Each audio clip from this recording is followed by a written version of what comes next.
നമസ്കാരം. കരിമണലും വീര്യം കുറഞ്ഞ മദ്യത്തിന്റെ നികുതി കുറച്ചതും രാഷ്ട്രീയ പോരായി കത്തിപ്പടരുന്നു. വിമർശനവും പ്രതിഷേധവും ഉയരുന്നത് സ്വന്തം പാർട്ടിയിൽ നിന്നും, മുന്നണിയിൽ നിന്നും, പ്രതിപക്ഷത്തു നിന്നും, പൊതുസമൂഹത്തിൽ നിന്നും. എന്താണ് UDFന്റെ മദ്യനയം? മുന്നണിയിലോ മന്ത്രിസഭയിലോ ചർച്ച നടന്നിട്ടുണ്ടോ എന്നതൊക്കെ പ്രധാന ചോദ്യമാണ്. അധികാരത്തിലെത്തിയപ്പോൾ പ്രതിപക്ഷത്തിരുന്ന് പറഞ്ഞതെല്ലാം UDF നേതാക്കൾ മറന്നു. സമഗ്രമായി നോക്കാം ടോപ്പ് 10. ആദ്യം ഇന്നത്തെ 10 പ്രധാന തലക്കെട്ടുകൾ.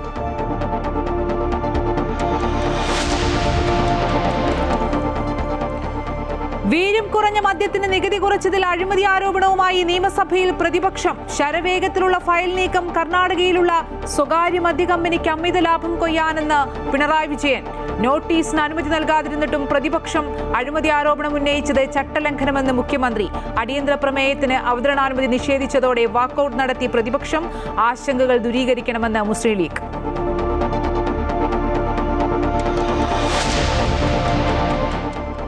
സംസ്ഥാനത്ത് ഇന്ന് 6 പനിമരണം. ഷിഗല്ല സ്ഥിരീകരിച്ചത് 15 പേർക്ക്. 159 പേർക്ക് ഡെങ്കിപ്പനി. ആരോഗ്യവകുപ്പ് ഡയറക്ടറുടെ സ്ഥലമാറ്റം ശരിവെച്ചു ഹൈക്കോടതി. ട്രൈബ്യൂണലിന്റെ സ്റ്റേ ഉത്തരവ് നടപടിക്രമങ്ങൾ പാലിക്കാതെയെന്ന് കോടതി. സർക്കാർ സിസ്റ്റത്തെ പിന്തുണയ്ക്കുന്നവർക്ക് പൂർണ്ണ സംരക്ഷണമെന്ന് മന്ത്രി കെ മുരളീധരൻ.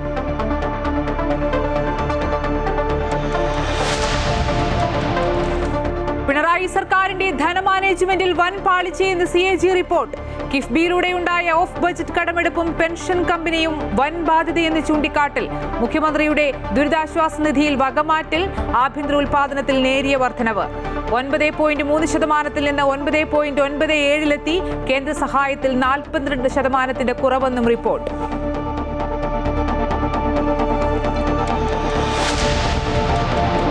അയോധ്യ രാമക്ഷേത്രത്തിലെ സംഭാവന കൊള്ളയിൽ റിപ്പോർട്ട് തേടി പ്രധാനമന്ത്രി നരേന്ദ്രമോദി. പ്രാഥമിക അന്വേഷണ റിപ്പോർട്ട് പ്രധാനമന്ത്രിയുടെ ഓഫീസിന് കൈമാറി UP സർക്കാർ. ക്ഷേത്രത്തിന്റെ ഭരണ ചുമതല ജില്ലാ മജിസ്ട്രേറ്റിന് നൽകി. കാണിക്ക എണ്ണുന്നതിലും മാറ്റം വരുത്തി.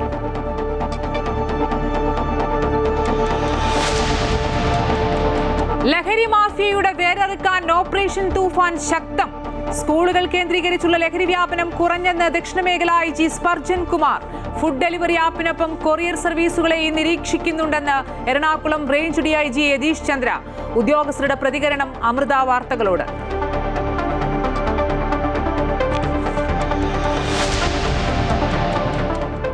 MSC എൽസ കപ്പൽ അപകടമുണ്ടാക്കുന്ന പാരിസ്ഥിതിക പ്രശ്നങ്ങളിൽ ആശങ്കയറിയിച്ച് ഹൈക്കോടതി. കടലിൽ വീണ 2 കണ്ടെയ്നറുകളിൽ നിന്ന് ചോർച്ചയുണ്ടായിട്ടുണ്ടെന്ന് കോടതി. കണ്ടെയ്നറുകൾ തീരത്തടിഞ്ഞാറുള്ള ഗുരുതരമായ പ്രത്യാഘാതങ്ങൾ ഓർമ്മിപ്പിച്ചു കോടതി.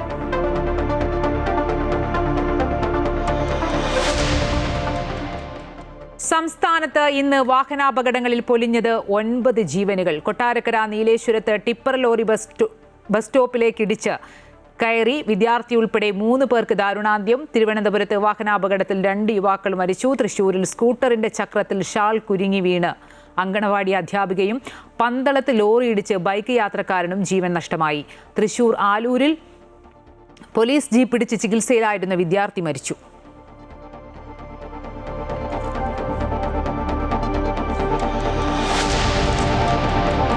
ലോകകപ്പ് ഫുട്ബോളിൽ റൊണാൾഡോയുടെ മിന്നും പ്രകടനം പ്രതീക്ഷിച്ച ആരാധകർ. പോർച്ചുഗൽ ഉസ്ബെക്കിസ്ഥാൻ മത്സരം 10:30. നോക്കൌട്ട് ഉറപ്പിക്കാൻ ഇംഗ്ലണ്ട്. ഘാനയ്ക്കെതിരായ മത്സരം രാത്രി 1:30 മുതൽ.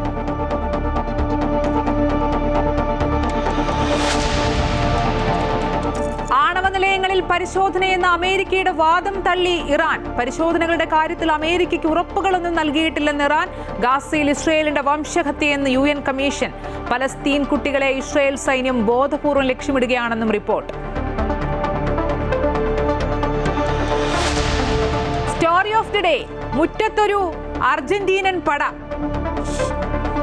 UDF സർക്കാർ അധികാരത്തിലെത്തിയിട്ട് 1 മാസം പിന്നിടുന്നേയുള്ളൂ. പുതിയ സർക്കാരും വീര്യം കുറഞ്ഞ മദ്യത്തിന്റെ വീര്യമേറിയ വിവാദത്തിൽ കുടുങ്ങുകയാണ്.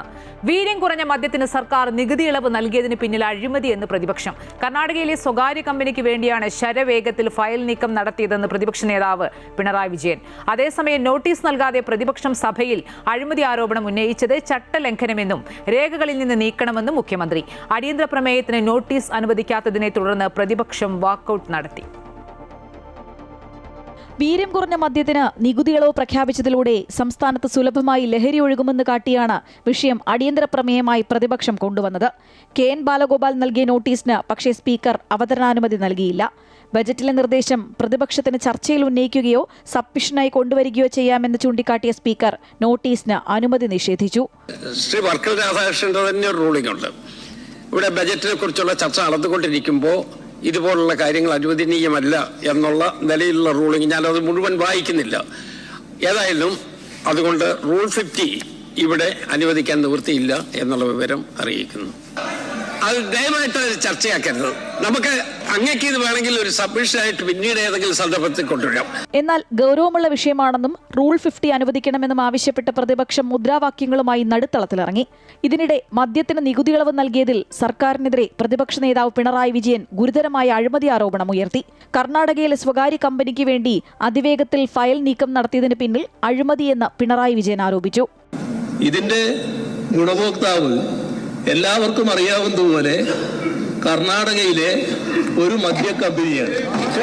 നമ്മുടെ സ്വകാര്യ കുത്തക കമ്പനിയായ ബക്കാർഡി അവർക്ക് വേണ്ടിയുള്ള നിർദ്ദേശമായിട്ടാണ് വന്നിരിക്കുന്നത്. സോഫ്റ്റ് ഡ്രിങ്ക് പോലെ സാർവത്രികമാക്കാനാണ് പോകുന്നത്.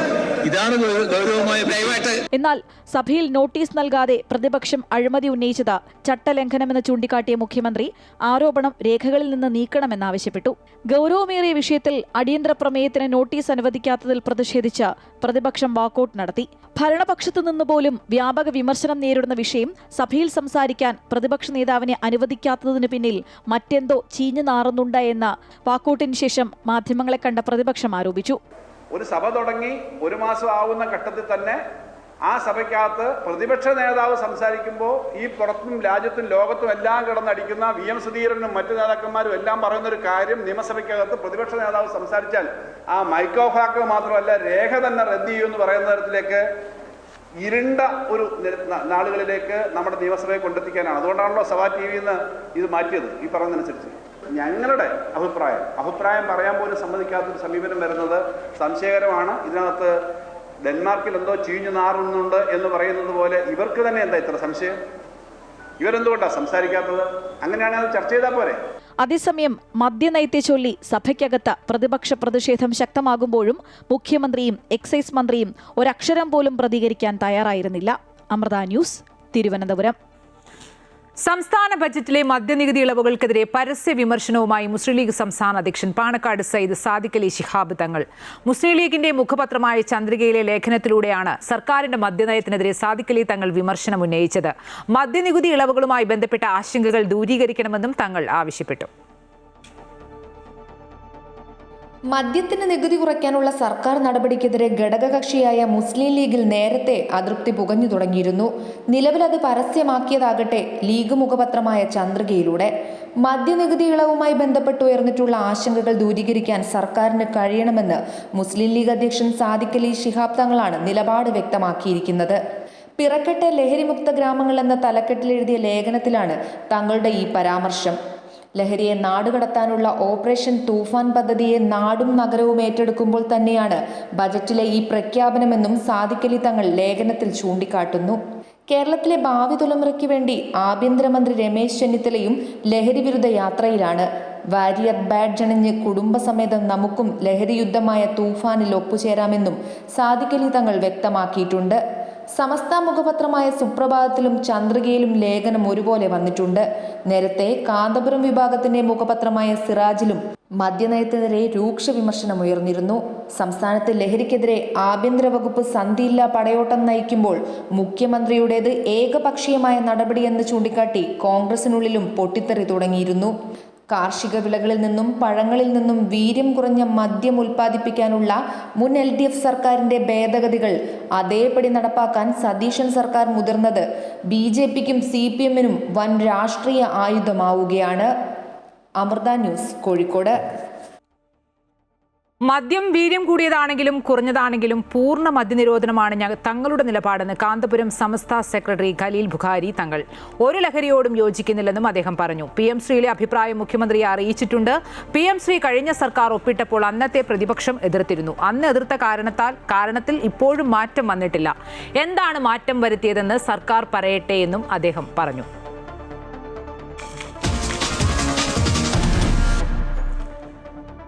സംസ്ഥാനത്ത് കാലവർഷത്തോടൊപ്പം പകർച്ചവ്യാധികളും പടർന്നു പിടിക്കുന്നു. പകർച്ചവ്യാധിയെ തുടർന്ന് ഇന്ന് 6 മരണമാണ് സ്ഥിരീകരിച്ചത്. 15 പേർക്ക് കൂടി ഷിഗല്ല സ്ഥിരീകരിച്ചപ്പോൾ ഡെങ്കിപ്പനി, എലിപ്പനി ബാധിതരുടെ എണ്ണത്തിലും വൻ വർധനവാണ് രേഖപ്പെടുത്തിയിട്ടുള്ളത്. 159 പേർക്കാണ് ഇന്ന് ഡെങ്കിപ്പനി സ്ഥിരീകരിച്ചത്. ചിക്കൻ പോക്സ്, മഞ്ഞപ്പിത്ത രോഗബാധിതരുടെ എണ്ണത്തിലും വർധനവുണ്ട്. ഇന്ന് സ്ഥിരീകരിച്ചതിൽ 2 പേരുടെ മരണം ഡെങ്കിപ്പനി മൂലവും 2 പേരുടേത് എലിപ്പനി മൂലവുമാണ്. ഒരാൾക്ക് എലിപ്പനി ബാധിച്ചതായാണ് സംശയിക്കുന്നത്. ഇൻഫ്ലുവൻസ ബാധിച്ച് ഒരാളും മരിച്ചു. പാലക്കാട്, മലപ്പുറം, കൊല്ലം, തിരുവനന്തപുരം, കണ്ണൂർ, തൃശൂർ ജില്ലകളിലാണ് മരണം റിപ്പോർട്ട് ചെയ്തിരിക്കുന്നത്. ഇന്ന് 159 പേർക്കാണ് ഡെങ്കിപ്പനി ബാധിച്ചിരിക്കുന്നത്. 22 പേർക്ക് എലിപ്പനിയും 23 പേർക്ക് മഞ്ഞപ്പിത്തവും സ്ഥിരീകരിച്ചു. 295 പേർ ഡെങ്കിപ്പനി ലക്ഷണങ്ങളോടെ ചികിത്സയിലാണ്. ഷിഗല്ല സ്ഥിരീകരിച്ചത് 15 പേർക്ക്. കോഴിക്കോട് മാത്രം 8 രോഗബാധിതർ. ജൂൺ മാസത്തിൽ മാത്രം 165 പേർക്കും ഈ വർഷം ഇതുവരെ 241 പേർക്കും ഷിഗല്ല സ്ഥിരീകരിച്ചു. ഇന്ന് മാത്രം സംസ്ഥാനത്ത് 13,747 പേർ പനി ബാധിച്ച് വിവിധ ആശുപത്രികളിൽ ചികിത്സ തേടി. ജൂൺ മാസത്തിലെ 23 ദിവസത്തെ മാത്രം കണക്കുകൾ പരിശോധിക്കുമ്പോൾ 2,53,261 പേരാണ് സംസ്ഥാനത്ത് പനി ബാധിച്ച ഇതുവരെ ചികിത്സ തേടിയത്.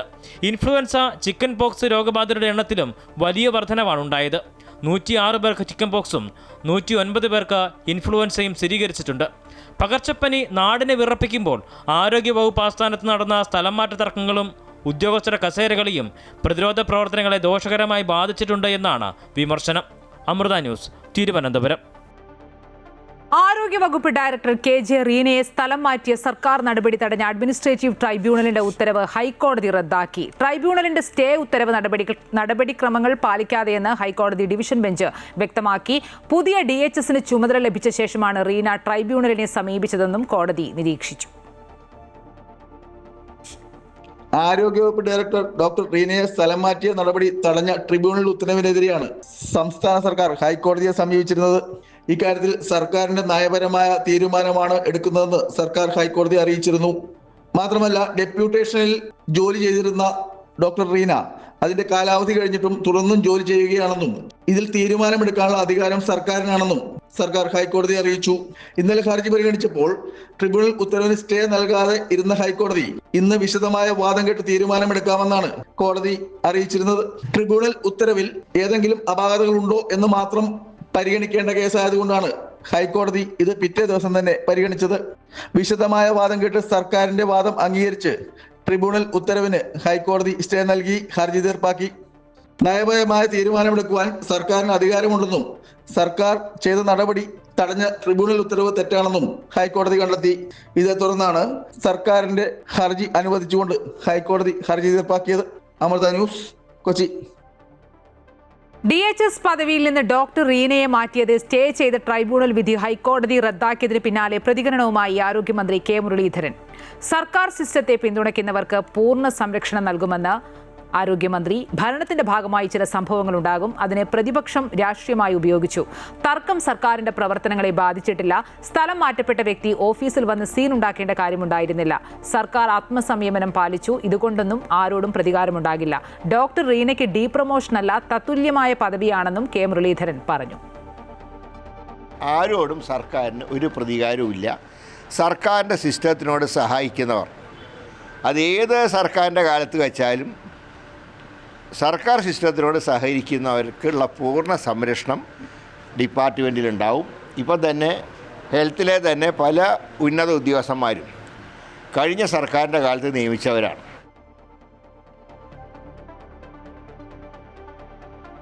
ആരോഗ്യവകുപ്പ് മന്ത്രി കെ മുരളീധരന്റെ പരിഹാസത്തിന് മറുപടിയുമായി മുൻ മന്ത്രി വീണ ജോർജ്. കേരളത്തിലെ തെരഞ്ഞെടുപ്പ് തോൽവിയിൽ ചരിത്രം സൃഷ്ടിച്ച വ്യക്തിയാണ് മുരളീധരൻ. കാര്യങ്ങൾ വസ്തുതാപരമായി പറയുമ്പോൾ അതിന് പരിഹാസ രൂപേണ മറുപടി പറയുന്നത് ഉത്തരം മുട്ടിയിട്ടാണെന്ന് മനസ്സിലാക്കാനുള്ള സാമാന്യബോധം കേരളത്തിലെ ജനങ്ങൾക്കുണ്ട്. സംസ്ഥാനത്ത് പകർച്ചവ്യാധികൾ വ്യാപിക്കുകയാണ്. വകുപ്പിനെ ഏകോപനത്തോടെ നയിച്ച് ജനങ്ങളുടെ ആശങ്ക അകറ്റുക എന്നത് പ്രധാനപ്പെട്ട കാര്യമാണെന്നും വീണ ജോർജ് പറഞ്ഞു. കേരളത്തിന്റെ തെരഞ്ഞെടുപ്പ് തോൽവിയുടെ ചരിത്രം സൃഷ്ടിച്ച വ്യക്തി ആണ് കെ മുരളീധരൻ. ഇപ്പോൾ മന്ത്രിയായി കഴിഞ്ഞ് ഉപതെരഞ്ഞെടുപ്പിലൂടെ ജനവിധി തേടിയപ്പോൾ തോറ്റ വ്യക്തി ആര് എന്ന ചോദ്യത്തിന് ഉത്തരം കെ മുരളീധരനാണ് എന്നുള്ളത് നമുക്കറിയാം.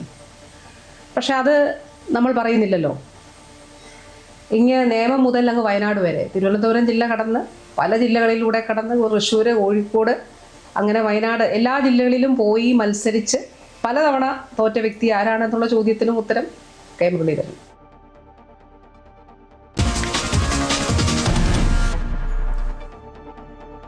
കഴിഞ്ഞ LDF സർക്കാരിന്റെ ധനമാനേജ്മെന്റിലെ വീഴ്ചകൾ നിരത്തി CAG റിപ്പോർട്ട്. മുഖ്യമന്ത്രിയുടെ ദുരിതാശ്വാസ നിധിയിൽ നിന്ന് 262 കോടി രൂപ വകമാറ്റിയെന്നും കിഫ്ബിയും പെൻഷൻ കമ്പനിയും വൻ ബാധ്യതയെന്നും CAG റിപ്പോർട്ട് ചൂണ്ടിക്കാട്ടുന്നു.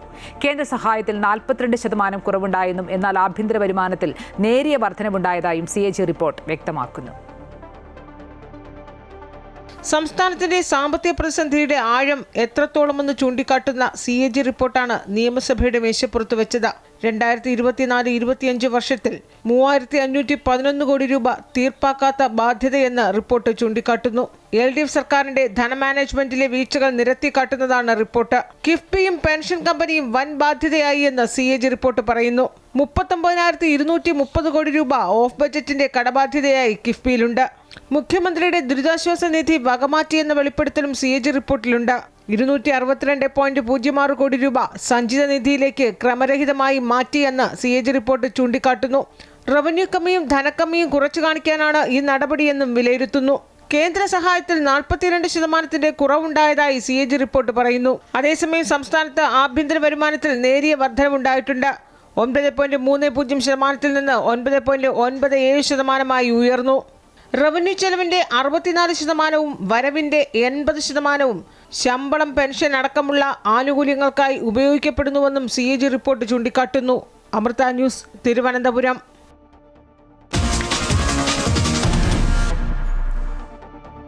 അയോധ്യ രാമക്ഷേത്രത്തിലെ സംഭാവന കൊള്ളയിൽ പ്രധാനമന്ത്രി നരേന്ദ്രമോദി റിപ്പോർട്ട് തേടി. പ്രാഥമിക അന്വേഷണ റിപ്പോർട്ട് UP സർക്കാർ പ്രധാനമന്ത്രിയുടെ ഓഫീസിന് കൈമാറി. ക്ഷേത്രത്തിന്റെ ദൈനംദിന ചുമതല അയോധ്യ ജില്ലാ മജിസ്ട്രേറ്റിന് നൽകി. അയോധ്യ രാമക്ഷേത്രത്തിൽ സമർപ്പിച്ച വഴിപാടുകളിൽ നിന്ന് 7 കോടിയോളം രൂപയും കാണിക്കയായി നൽകിയ 60 കിലോ വെള്ളിക്കെട്ടുകളും അടക്കം കാണാതായെന്ന പരാതിയിലാണ് പ്രധാനമന്ത്രിയുടെ ഓഫീസ് രാമക്ഷേത്ര ട്രസ്റ്റിനോട് റിപ്പോർട്ട് ആവശ്യപ്പെട്ടിരിക്കുന്നത്. പ്രത്യേക അന്വേഷണ സംഘത്തിന്റെ റിപ്പോർട്ടും UP മുഖ്യമന്ത്രി യോഗി ആദിത്യനാഥ് പ്രധാനമന്ത്രിയുടെ ഓഫീസിന് കൈമാറി. പ്രധാനമന്ത്രി നരേന്ദ്രമോദി സ്ഥിതിഗതികൾ നേരിട്ട് വിലയിരുത്തും. അതേസമയം സംഭാവന തട്ടിപ്പിനൊപ്പം ഭൂമിയിടപാടിലും അയോധ്യയിൽ വൻ ക്രമക്കേട് നടന്നെന്ന വിവരമാണ് പുറത്തുവരുന്നത്. വിപണി വിലയിലും കൂടിയ വിലയ്ക്ക് ക്ഷേത്ര ട്രസ്റ്റ് ഭൂമി വാങ്ങിക്കൂട്ടിയതും അന്വേഷിക്കാൻ സർക്കാർ തീരുമാനിച്ചു. പ്രാഥമിക റിപ്പോർട്ട് കൈമാറിയ അന്വേഷണ സംഘം വിശദമായ അന്വേഷണത്തിന് കൂടുതൽ സമയം തേടിയേക്കും. അതിനിടെ അയോധ്യ ക്ഷേത്രത്തിന്റെ ഭരണ ചുമതല ജില്ലാ മജിസ്ട്രേറ്റിന് നൽകി. ദൈനംദിന ഭരണ ചുമതല ജില്ലാ മജിസ്ട്രേറ്റ് ഏറ്റെടുത്തു. ശശാങ്ക് ത്രിപാഠിക്കാണ് ചുമതല. കാണിക്ക എണ്ണുന്നതിലും മാറ്റം വരുത്തി. മേശയിൽ വെച്ച് പണമെണ്ണരുത്, തറയിൽ പരവതാനി വിരിച്ച് അതിൽ പണമെണ്ണണം, ഭണ്ഡാരത്തിൽ നിന്ന് പണം മാറ്റുമ്പോഴും എണ്ണുമ്പോഴും വീഡിയോ നിർബന്ധമായും ചിത്രീകരിക്കണം. 6 പുതിയ CCTV ക്യാമറകൾ കൂടി സ്ഥാപിച്ചു. ക്യാമറകളുടെ സ്റ്റോറേജ് കപ്പാസിറ്റി കൂട്ടി. പണം എണ്ണിത്തിട്ടപ്പെടുത്തുന്ന 40 ജീവനക്കാരെയാണ് ക്ഷേത്ര ട്രസ്റ്റ് മാറ്റി നിർത്തിയത്. പ്രത്യേക അന്വേഷണ സംഘം മൊഴി രേഖപ്പെടുത്തിയ ജീവനക്കാർക്കെതിരെയാണ് ഈ അടിയന്തര നടപടി സ്വീകരിച്ചത്. ഇതിനിടെ ക്രമക്കേടുകൾ ചൂണ്ടിക്കാട്ടി നിലവിലെ ക്ഷേത്ര ട്രസ്റ്റ് പിരിച്ചുവിടണമെന്നാവശ്യപ്പെട്ട് രാമജന്മഭൂമി പ്രക്ഷോഭകാലത്തെ കർസേവകരുടെ സംഘടനയായ ധർമ്മസേന പ്രധാനമന്ത്രിക്ക് കത്തയച്ചു. RSSുമായും സംഘപരിവാറുമായും അടുത്ത ബന്ധമുള്ള നേതാക്കൾ ഉൾപ്പെട്ട ട്രസ്റ്റാണ് ഇതുവരെ ക്ഷേത്രത്തിന്റെ ദൈനംദിന കാര്യങ്ങൾ നിയന്ത്രിച്ചിരുന്നത്. അമൃത ന്യൂസ്, ന്യൂഡൽഹി. സംസ്ഥാനത്ത് ഓപ്പറേഷൻ തൂഫാനിൽ ലഹരിവേട്ട തുടരുകയാണ്. സമൂഹത്തിനാകെ വിപത്തായി മാറുന്ന ലഹരി മാഫിയയുടെ വേരെറുക്കാനിറങ്ങിയ സർക്കാർ തീരുമാനം ഏറെ അഭിനന്ദനാർഹമാണ്. എല്ലാ മേഖലകളുടെയും ജനവിഭാഗത്തിന്റെയും പിന്തുണ വേണ്ടതാണ് ഓപ്പറേഷൻ തൂഫാൻ. തൂഫാന് നേതൃത്വം നൽകുന്ന ഉദ്യോഗസ്ഥരെ പ്രോത്സാഹിപ്പിക്കേണ്ടത് പൊതുസമൂഹത്തിന്റെ കടമ കൂടിയാണ്. ഓപ്പറേഷൻ തൂഫാനിലൂടെ ലഹരിയെ തൂത്തുവാരാനുള്ള ഉദ്യമത്തെ അമൃത ന്യൂസും പിന്തുണയ്ക്കുന്നു.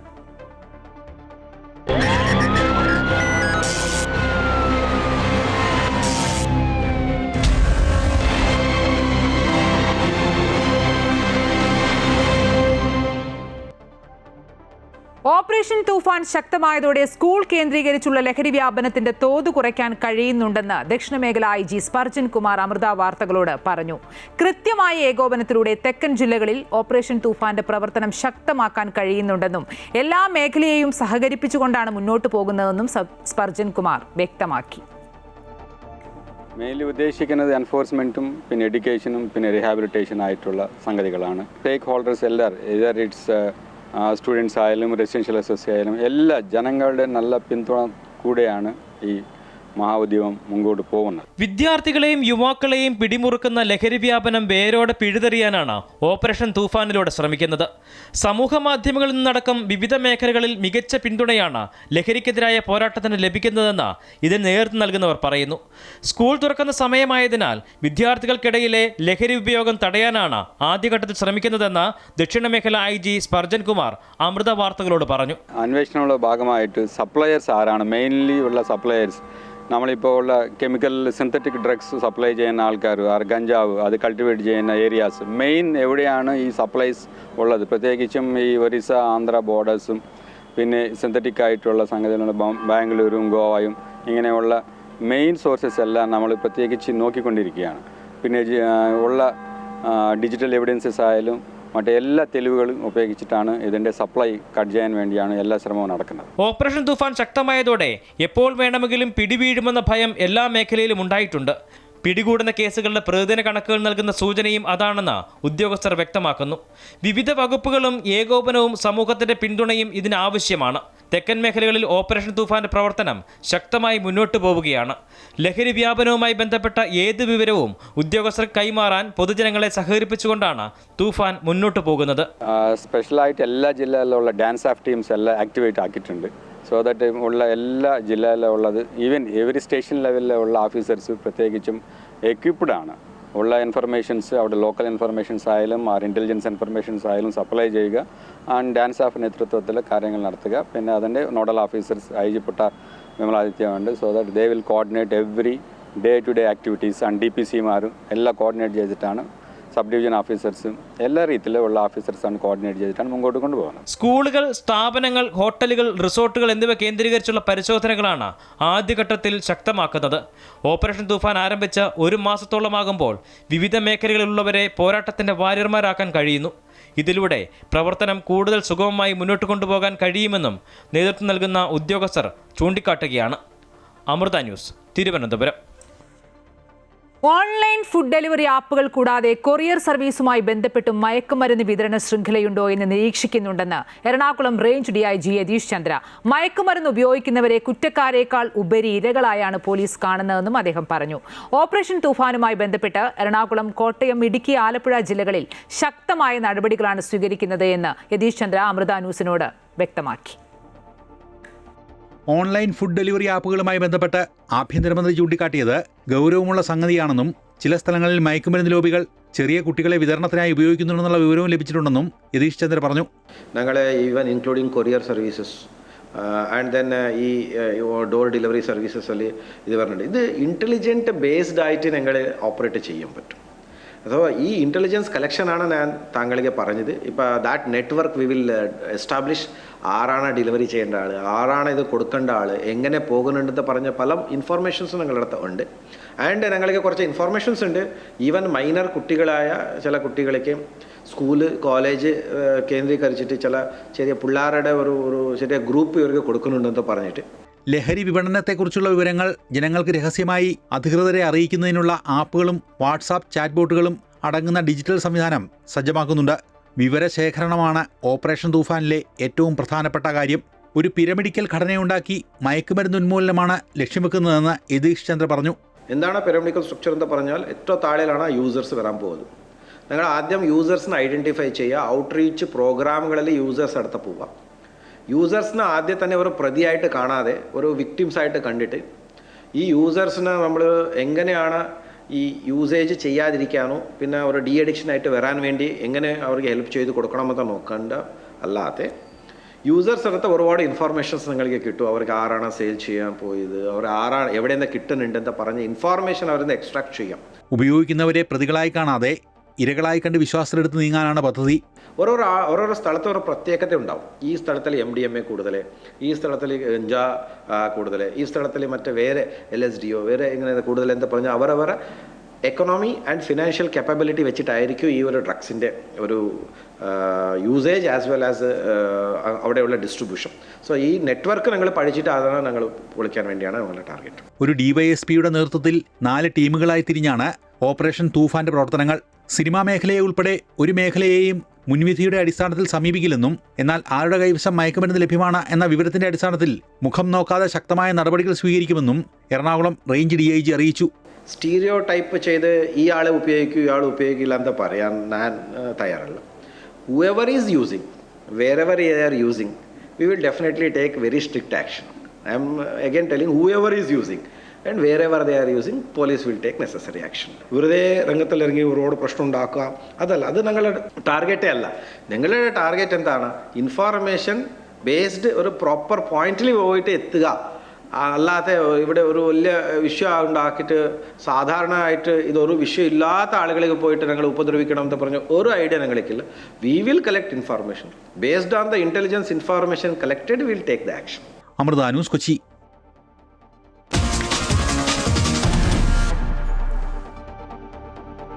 MSC എൽസ കപ്പൽ അപകടമുണ്ടാക്കുന്ന പരിസ്ഥിതി പ്രശ്നത്തിൽ ആശങ്ക ആവർത്തിച്ച് കോടതി. 2 കണ്ടെയ്നറുകൾ ചോർന്നതായി കണ്ടെത്തിയിട്ടുണ്ടെങ്കിൽ അത് സുരക്ഷിതമാണോ എന്ന് കൂടി ബന്ധപ്പെട്ട ഏജൻസികൾ വ്യക്തത വരുത്തണമെന്ന് കോടതി നിർദ്ദേശിച്ചു.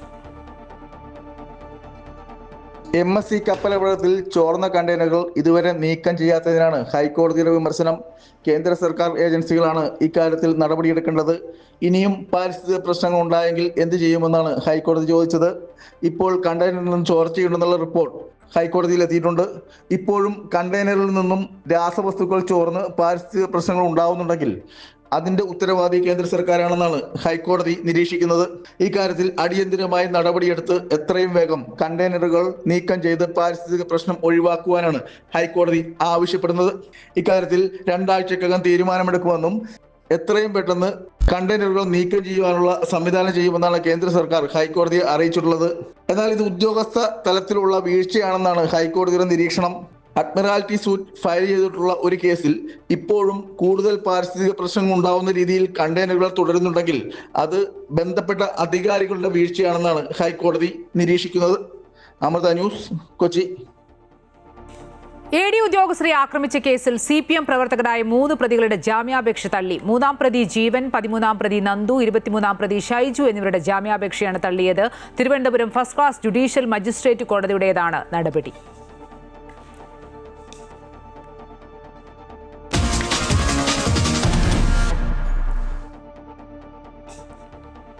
കൊട്ടാരക്കരയിൽ 3 പേരുടെ മരണത്തിനിടയാക്കിയ ടിപ്പർ ലോറി അപകടത്തിൽ ഗുരുതര നിയമലംഘനങ്ങൾ കണ്ടെത്തി മോട്ടോർ വാഹന വകുപ്പ്. അപകടമുണ്ടാക്കിയ ലോറിയുടെ ഡ്രൈവർക്ക് ഹെവി വാഹന ലൈസൻസ് ഇല്ലായിരുന്നുവെന്നും വാഹനത്തിന്റെ GPS-ഉം സ്പീഡ് ഗവർണറും പ്രവർത്തനരഹിതമാക്കിയ നിലയിലായിരുന്നുവെന്നും അധികൃതർ വ്യക്തമാക്കി. നേരത്തെയും അപകടത്തിൽപ്പെട്ട് മറിഞ്ഞ ചരിത്രമുള്ള വാഹനമാണ് ദുരന്തത്തിന് കാരണമായ ടിപ്പർ ലോറി. അപകടത്തിൽ 3 പേരാണ് മരിച്ചത്. കൊട്ടാരക്കരയിൽ 3 പേരുടെ ജീവൻ കവർന്ന ടിപ്പർ ലോറി അപകടത്തിൽ ഞെട്ടിക്കുന്ന കണ്ടെത്തലുകളാണ് പുറത്തുവരുന്നത്. അപകട സമയത്ത് വാഹനമോടിച്ചിരുന്ന നിസാമിന് ഹെവി വാഹനങ്ങൾ ഓടിക്കാനുള്ള ലൈസൻസ് ഉണ്ടായിരുന്നില്ലെന്ന് മോട്ടോർ വാഹന വകുപ്പ് സ്ഥിരീകരിച്ചു. 1 മാസം മുൻപാണ് ഇയാൾ ഗൾഫിൽ നിന്ന് നാട്ടിലെത്തിയതെന്നും അന്വേഷണത്തിൽ വ്യക്തമായി. വാഹനത്തിന്റെ GPS-ഉം സ്പീഡ് ഗവർണറും ഓഫാക്കിയ നിലയിലായിരുന്നു. അമിത വേഗമാണ് അപകടത്തിന് പ്രധാന കാരണമെന്നാണ് മോട്ടോർ വാഹന വകുപ്പിന്റെ പ്രാഥമിക കണ്ടെത്തൽ. ഡ്രൈവർക്ക് ലൈസൻസ് ഇല്ലെന്നാണ് ഏറ്റവും വലിയ ദാരുണമായ സംഭവം. അദ്ദേഹം ഒരു ഹെവി ലൈസൻസ് ഹോൾഡർ അല്ല.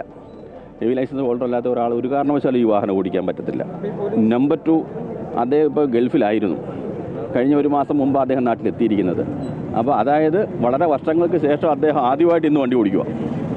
അദ്ദേഹത്തിൻ്റെ വീഴ്ച അപ്പോൾ സ്വാഭാവികമായിട്ട് ഒരു കാർ ഓടിക്കുന്ന പോലെ അല്ല.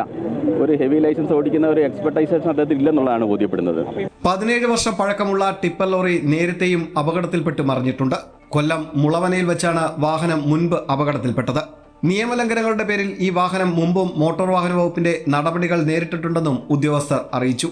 വാഹനത്തിലെ ടയറുകൾ പഴകിയതായിരുന്നുവെന്നും അനുവദനീയമായതിലും കൂടുതൽ മണ്ണ് കയറ്റിയിരുന്നുവെന്നും പരിശോധനയിൽ കണ്ടെത്തി. ഇതും അപകടത്തിന്റെ ആഘാതം വർദ്ധിപ്പിച്ച ഘടകങ്ങളായി വിലയിരുത്തുന്നു. അപകടത്തിന് പിന്നാലെ ടിപ്പർ ലോറിയുടെ ഫിറ്റ്നസ് റദ്ദാക്കിയിട്ടുണ്ട്. സംഭവത്തിൽ വിശദമായ അന്വേഷണം പുരോഗമിക്കുകയാണെന്ന് മോട്ടോർ വാഹന വകുപ്പും പോലീസും അറിയിച്ചു. അതേസമയം സ്കൂൾ സമയങ്ങളിലെ ടിപ്പർ ഗതാഗതത്തിന് നിയന്ത്രണം കൊണ്ടുവരുമെന്ന് ടിപ്പർ ഗതാഗത സമയം പുനഃപരിശോധിക്കുമെന്നും മന്ത്രിമാരും പറഞ്ഞു. സ്കൂൾ ടൈം ഇപ്പോൾ കേരളത്തിൽ 7 മണി മുതൽ തന്നെ കുഞ്ഞുങ്ങൾ സ്കൂളുകളിൽ പോകാനായിട്ട് ഇറങ്ങുന്നുണ്ട്. ആ സമയത്തൊക്കെ ഇതിന് ലോഡ് കയറ്റിയുള്ള വണ്ടികൾ വരുന്നത് തീർച്ചയായും ഭീഷണി തന്നെയാണ്. ഈ അപകടത്തിൻ്റെ പശ്ചാത്തലത്തിൽ ഗവൺമെൻറ് ഗൗരവമായി തന്നെ ഈ വിഷയം കൈകാര്യം ചെയ്യുകയും ഇനിയൊരു അപകടം ഉണ്ടാതിരിക്കാനുള്ള പരമാവധി മുൻകരുതലുകൾ എടുക്കുകയും ചെയ്യും. അമൃത ന്യൂസ്, കൊല്ലം. തൃശൂർ വടക്കാഞ്ചേരി പുതുരുത്തിയിൽ ഇലക്ട്രിക് സ്കൂട്ടറിൽ സഞ്ചരിക്കവേ ഷാൾ ചക്രത്തിൽ കുരുങ്ങിയ റോഡിലേക്ക് വീണ് അങ്കണവാടി ടീച്ചർ മരിച്ചു. പുതുരുത്തി സ്വദേശി ആലപ്പാടൻ വീട്ടിൽ മിനി വർഗീസാണ് മരിച്ചത്. ഇന്ന് രാവിലെ 9:45 അങ്കണവാടിയിലേക്ക് പോകുന്നതിനിടയിലായിരുന്നു അപകടം ഉണ്ടായത്. പുതുരുത്തി സ്കൂളിന് സമീപം വെച്ച് ഷോൾ സ്കൂട്ടറിന്റെ പിൻചക്രത്തിൽ കുരുങ്ങുകയായിരുന്നു. റോഡിലേക്ക് തെറിച്ചു വീണ മിനി വർഗീസിന്റെ തല റോഡിലിടിച്ചു. ഉടനെ മെഡിക്കൽ കോളേജ് ആശുപത്രിയിൽ എത്തിച്ചെങ്കിലും ജീവൻ രക്ഷിക്കാൻ കഴിഞ്ഞില്ല.